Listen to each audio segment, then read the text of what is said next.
Alright guys, so I've introduced you to a couple of literary theory terms where we can start talking about literature from more of a sociological angle. And I've also introduced you to comics and graphic novels, the two articles that I posted on Wikipedia. That's going to become really important in a bit when we actually start reading our first text in depth, which is a web comic. So you don't have to worry about buying anything, thank goodness. I don't really want to talk about comics too much today. I'd rather do that in a video for, I think I'll post a video on Friday. So what I want to talk about today is two more points of access for literature that's going to become really handy as we read our webcomic. These are two more theories that things get a little hairy this time. These are my favorites. It's psychoanalysis and existentialism. And existentialism is so near and dear to my heart. We're going to keep that to the second half because, man, I love to end off on existentialism. But let's talk about psychoanalysis. In my opinion, these are the two that could really factor into the comic. But you got to keep your eyes open when you read it in order to see it. Psychoanalysis, it is really, really weird to think about how I'm going to approach this without being extremely controversial. But you really can't avoid it when you're talking about psychoanalysis in literature. Psychoanalysis as a literary theory is based upon the psychoanalysis developed by Sigmund Freud. Sigmund Freud was a really, really influential guy. Most of his core theory doesn't really hold water that much anymore. Rather, he kind of started what we would think of the beginning of psychotherapy. He had the idea of 3 levels of consciousness. You might want to write some of this down. I'll see if I can post some notes later. But you had the ego, the superego, and the id. Let me explain this because this is going to come into play a lot as we go through this course. The ego is the central personality, the part of the mind that makes decisions.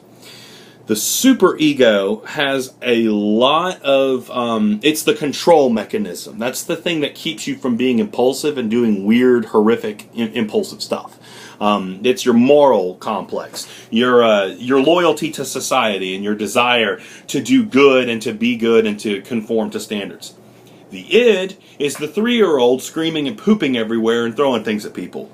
The id is the animal aggression, the desire, everything that's negative and impulsive is the id. Now, what Freud said that's actually really interesting is that if one controls the id too much, that's bad too.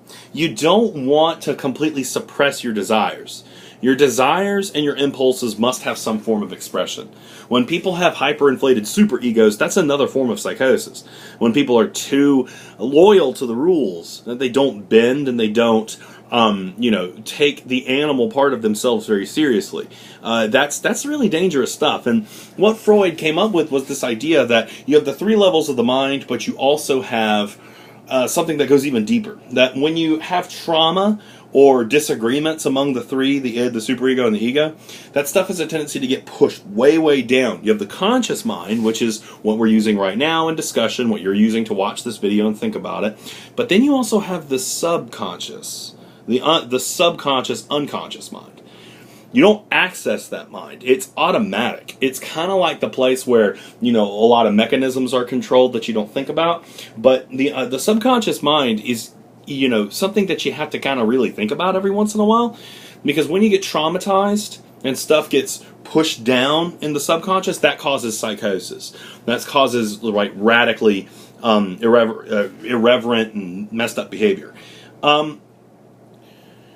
Let's get to the controversial bit. What does this have to do with literature? This sounds a lot like psychology, right? Well, quite a bit. A lot of people after Freud were looking at literature, and what you'll start to find is that people, we talked about this with the Marxism stuff, people love to look at literature and try to confirm their favorite theories about how the world works and their favorite theories about what humanity is and what humanity does.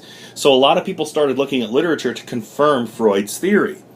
And what ended up happening was people were looking for these types of traumas, this sickness, and everybody was trying to diagnose characters and figure out what's really wrong with them. The best example of this, and this is where things get weird, is Oedipus Rex. I would love to read Oedipus Rex in here, but I'm pretty sure all your heads would explode. Oedipus Rex is the story of a Greek figure who is prophesied to murder his father and marry his mother and have children with her, and a lot of bad things would happen. I'm not going to go through the entire story yet because I haven't decided if we're going to read the thing in here, but it's a pretty tragic story, and it all ends up coming true. Oedipus doesn't know he's married his mother, though, and he doesn't know he's having children with his own mother.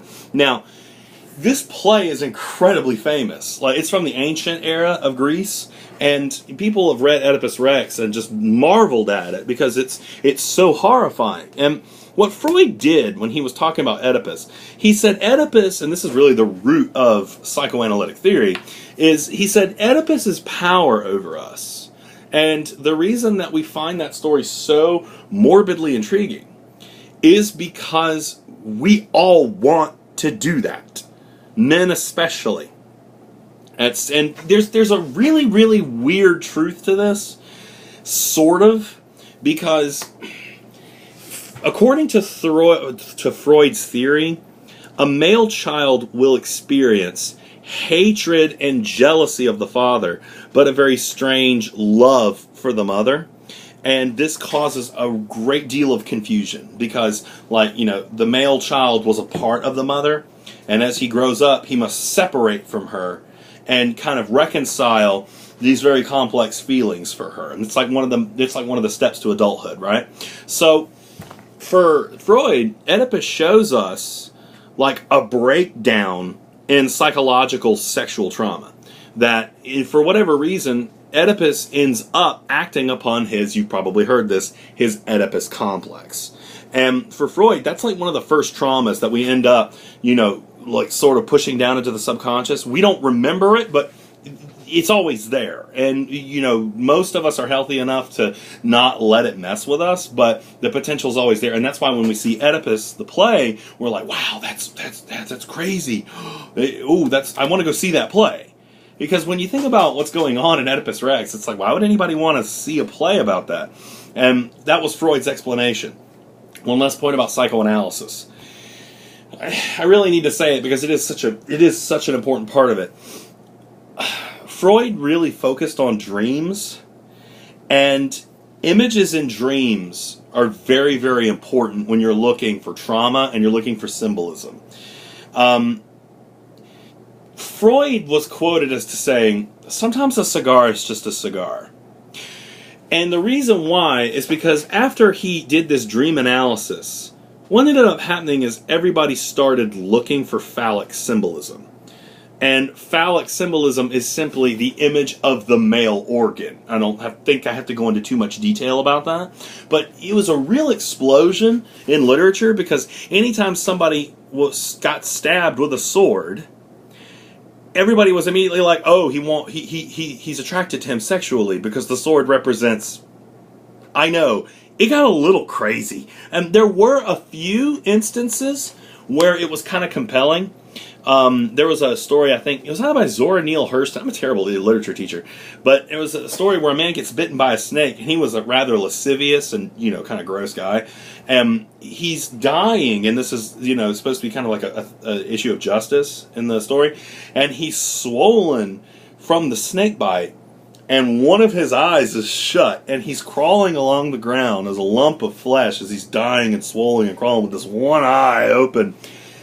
It's pretty clear she knew what she was doing when she made this guy do this. And the only thing is that she came after Freud, so she kind of knew about Freudian theory and psychoanalysis. So as far as support goes, she's really more paying lip service to Freud in that regard. But I am not lying when I tell you that for the longest time, literature, anybody who was a psychoanalyst was looking for sexual symbolism and sexual imagery in stories, and they would go really far to try to find it. A gun couldn't be a gun. A sword couldn't be a sword. It was always male imagery, and it got really old.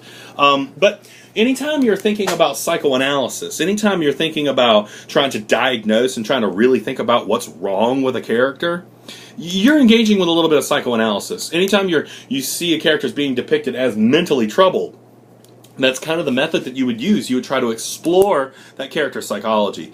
It can be really interesting without, being too terribly perverted. I'll tell you what I'm going to do.